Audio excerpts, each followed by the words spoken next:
Good morning students, I am MRK. Today 11th max class பார்த்துக்கிட்டு இருக்கோம். chapter 6 exercise 6.4 8th sum, very important sum. So please carefully படிச்சுக்கோ. ரெண்டு sum இருக்கும்டா தம்பி, கொஞ்சம் கவனமாக படிச்சுக்கோ. இது twice that of the other கொடுத்துருக்கு, இரண்டு மடங்கு அப்படின்னு. இதே மாதிரி thriceன்னு ஒன்று வரும், 3 timesன்னு. அப்போ அதை பார்த்துக்கோ. அது நம்மளுக்கு தெரிய வேண்டியது என்னென்னா, ஒரு pair of straight line எனக்கு given கொடுத்துருக்கு பாரு. இது given pair of straight line எடுத்துட்டு நம்மளுக்கு தெரிய வேண்டியது, ஓகே, நம்மளுக்கு தெரிஞ்சிருக்கணும். 10th ஆல்ஃபா பீட்டா கணக்கு படித்த மாதிரி இதில் தெரிஞ்சிருக்கணும். ஒரு பேர் ஆஃப் ஸ்லைட்டில் எனக்கு ரெண்டு ஸ்லோப்ஸ் M1 M2 அப்படின்னு சொன்னோம்னா, M1 + M2ன்னு எடுத்தோம்னா -2h/b அப்படின்னு அர்த்தம்.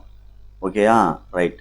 அதே மாதிரி M1 × M2ன்னு எடுத்தோம்னா, மல்டிப்ளையில் எடுத்தோம்னா ப்ராடக்ட் A/bன்னு அர்த்தம். Okay students, good. இது ரெண்டு நம்மளுக்கு தெரிஞ்சிருக்கணும். நெக்ஸ்ட் என்ன செய்கிறோம் அப்படின்னு பாரு. கிவன் என்ன கொடுத்துருக்குன்னா, ஒரு ஸ்லோப் வந்து ட்வைஸ் தி அதர்ன்னு கொடுத்துருக்கு கிவன். அப்போ M1 வந்து 2 × M2ன்னு எடுக்கிறேன். அதாவது M1 ரீப்ளேஸ் பண்ண போகிறேன். இந்த ஃபஸ்ட்டில் போடுவோம். தட் இஸ், அதாவது இந்த M1க்கு பதிலாக இது 1ன்னு வேணால் வச்சு நேம் பண்ணிக்கிடுவோம். ஓகே, இது 2ன்னு நேம் பண்ணிக்கலாம், உன்னுடைய விருப்பம். ஓகே, இப்போ நான் வந்து ஃபஸ்ட் ஈக்குவேஷனில் அப்ளை பண்ண போகிறேன். என்ன அப்ளை பண்ண போகிறேன்?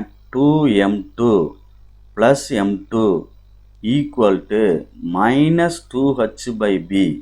அப்போ 3M2, 2M2 ஒரு M2 ஆட் பண்ணால் 3M2 -2h/b. அப்போ M2ன்னு வேணும் அப்படின்னா -2h/3b. ஓகே ஸ்டூடெண்ட்ஸ், இதுதான் M2. குட். இப்போ M2 எடுத்து ஏதாவது ஒரு ஈக்குவேஷன் போட்டு M1 கண்டுபிடிக்க போகிறேன். எதில் கொண்டே போடுவோம்? M2 இதில் போட்டுருவோமா, இல்லைனா இதிலையே போட்டாலும் சரி தான். எப்படி? இதை வேணால் தேர்ட் ஈக்குவேஷன் வச்சுக்கோ. இது தேர்ட் ஈக்குவேஷன். அப்போ தேர்ட் ஈக்குவேஷனில் கொண்டே போடுறேன்.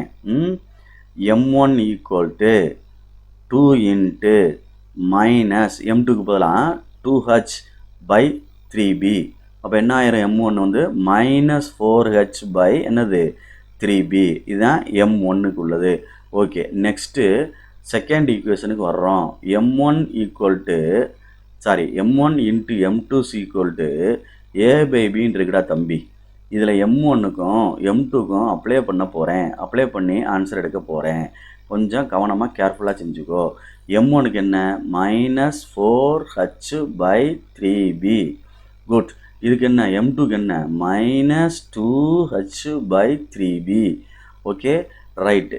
இப்போ நம்ம என்ன செய்யலாம்? -+8h²/9b² வருது, =A/bன்னு வருது. இந்த 1b-க்கு 1b அடிச்சிட்டோம்னா 8h² = 9a. இங்கே ஒரு b இருக்கும், அது கிராஸில் போயிரும்ல, 9ab, which is required answer. hence prove. Okay students, hence prove. இது வந்து ஈஸியான சம்மு, 5 மார்க் சம்மு. ப்ளீஸ் கேர்ஃபுல்லாக அண்டர்ஸ்டாண்ட் பண்ணி செஞ்சுக்க. தேங்க்யூ.